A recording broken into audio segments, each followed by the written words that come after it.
And we're back. Now, you watched this show once, maybe twice. You already know my feelings about the budget problems in Oklahoma and why we're in the shape we're in. I'll be glad to tell you anytime you want to hear it. But it could have been fixed a long time ago, and it wasn't. Our guest for this segment is Teresa Danks. Some call her the begging teacher. Teresa, welcome. Thank you. First of all, you're from where? I live in Verdigris, Oklahoma. You were a teacher or still are? I am still a teacher. Where yes. do you teach? I teach in Tulsa at Grimes Elementary School. When I heard about you the first time around, I thought, oh my Lord, I know we're in bad shape, but I don't know of anybody else where, or any other place where someone's taken the reins and said, well, if I can't get the legislature to do something. Absolutely. Is that what was going through your mind? Actually, I was having breakfast with my husband. We were talking about the $10 million budget cut to our district. I've heard many frustrations from other teachers. I have my own frustrations. I have my own feelings. He jokingly said to me, I guess if it gets any worse, you could always make a sign and go to the streets like the panhandlers do. I looked at him and I said, you know what, that's what teachers are doing. They've been begging for a long time for things to change. We're begging for our classroom supplies, we're begging for better pay, we're begging to be heard. I said, I'm gonna do that. And I made him take me, we went and bought a poster, I made a sign, and like a good husband, he obeyed. I always said, I'm gonna stand here, you're gonna go up on the highway and take a picture of me for social media. You know, never in a million years did I think that would get any attention. I just thought people that knew me would either think, oh my gosh, I can't believe Teresa did that. But I've now become known as the panhandling teacher, and I embrace it. I feel like if that's what it takes to start waking people up to what's going on, I want to bring public awareness to the problem. And I want people to go to when they go to vote, I want them to go with knowledge of what's happening. And you know, we need change. We need change for our teachers. And if we don't change for our teachers, we're hurting our children. And if we're hurting our children, we're hurting our future. Let me just throw a general question out there. Talk to me about how bad it is in the classroom right now. What do teachers overall need? Well, that's one of the things with what I'm doing, why it's so important to me to give from teacher to teacher, because every teacher's needs are different. If you're a first-year teacher, your needs are going to be very different than maybe someone who's been in the classroom for 20 to 30 years. And who better to know what they need than the teacher that's dealing with the students every day? So, you know, that's one reason why it's very important to me. The way that I'm giving the money is directly to the hands of the teacher. But the things that are happening in some schools, they are literally, teachers are, year after year, we're taking money out of our own pocket, hundreds to thousands of dollars. And it can be anything from your crayons and your markers to your rugs, your beanbag chairs, your lighting, to buying our own supplemental things for the curriculum, whether that be hands-on things to learn math or other supplements to teach language arts, and anything and everything above and beyond the basics, we're supplying ourselves. You know, I heard, and please don't even respond to this because I'll just throw it out there and go on, but I heard one state lawmaker say 2 weeks ago, we don't have a money problem for education in Oklahoma.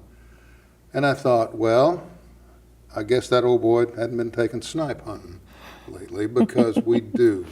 And anybody with any sense would recognize it. In your opinion, is it going to be hard to keep teachers in Oklahoma at the current level? Oh, absolutely. I mean, we're already losing them faster than we are having new ones come in. We currently have about 1,600 emergency certified teachers in place.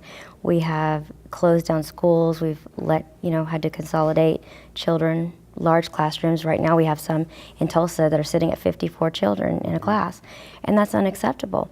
The teacher pay right now, a brand new college graduate can go across the state line to Texas and in their first year make more money than a teacher in Oklahoma for 20 years. That's scary. It's close to criminal. It's wrong. And so, yeah, we're losing teachers every year, faster and faster. No more, fewer are coming in. Nobody wants to teach here. And if they don't make some changes and catch up to Arkansas, Kansas, Texas, who are all doing better. Do you have children? I do. They're all three have gone through public school. I have three, they're 26, 22, and 16. Then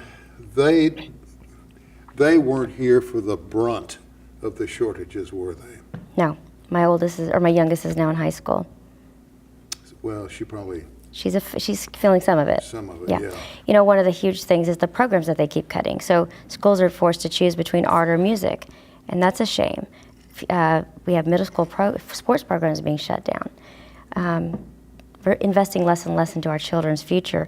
And if we don't invest in them in the education side of it, we will be investing in teen pregnancy, juvenile delinquency, more prisons, and welfare. There's no doubt about it. And I saw recently there was a suit filed by Tulsa and Oklahoma City school systems against a move by the charter schools to get more public schools money given to them, which is going to create a lot of controversy. Folks don't really understand what a charter school system is all about. But if you start taking money out of the public schools and giving it to the charter schools, or if you even think about it, to me that's silly. Yeah, it's just taking more money away from public Because education. you're taking money away from public education, which we are bound by our Constitution to provide. Mm-hmm. And I'm at a loss to explain. I have friends in other states, too. When we talk, they'll say, "Hey, man, what's going on with education there?" I mean, everybody's paying attention to this outside of Oklahoma. Yes. And I don't quite understand what's going on. Have you had any criticism in begging for money from the Tulsa school system?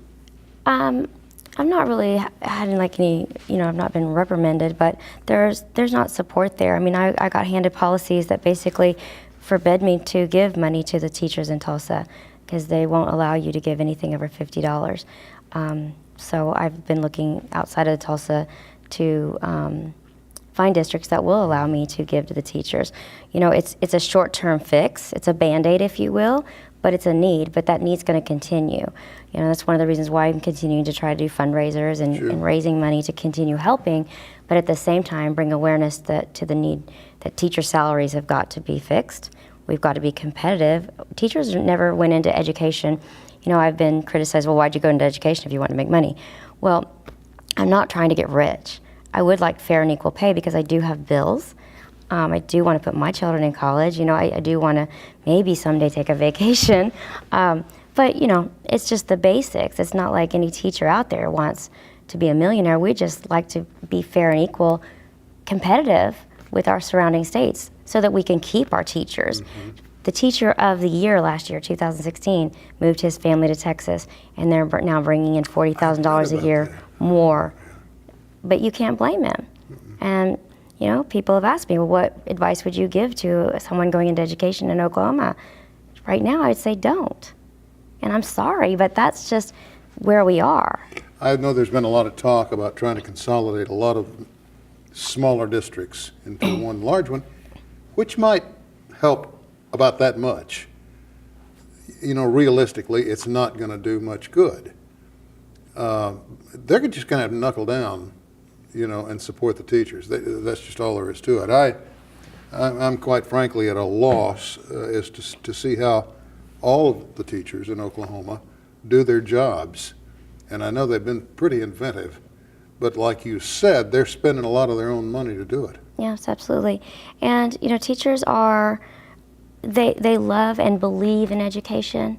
And so, just because they're very professional and smiling and taking it on doesn't make what's happening right.